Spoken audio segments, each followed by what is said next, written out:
and how the cynicism creeps in and affects the way you're able to lead or impact the people that you come into contact with on a daily basis.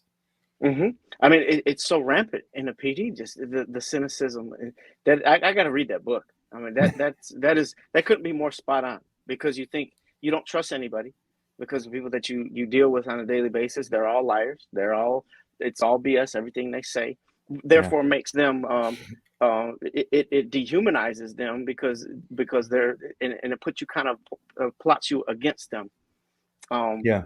and then you become cynical about everything they say. You become cynical about the stuff that they do, and eventually, it's just cynicism takes over everything, and including the most heinous things you see. You'll use cynicism to try to block it out and get through it, and Mhm. that is probably that's got to be on the top three problems in law enforcement. I'm sure it was a huge issue too in the military. It is young people, especially.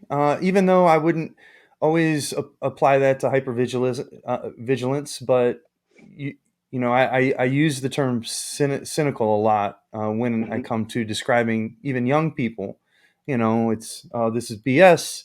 I can't believe it's this way. This is unfair, and then you just you blame away instead of hmm internalizing and attacking the problem and owning what you're responsible for.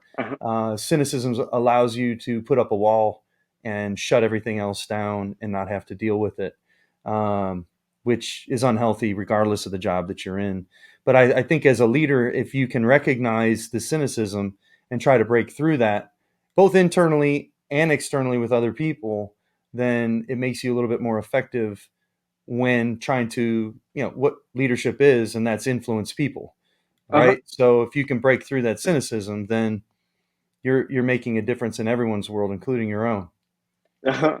I always try to knock that out with a I can't ever be cynical about another person whose actions or who they are because to me my new way of looking at it is everyone is made in the image of God, so I can't be and I'm so imperfect myself, so how can I be cynical and dismissive of somebody else's word and life and how they are? So I think if you start that as a standard that Hmm. everybody, we're all broken in some way, shape, or form, and I'll openly talk about how my brokenness, that I can't be cynical about another person, even if they're lying, even if they're doing something.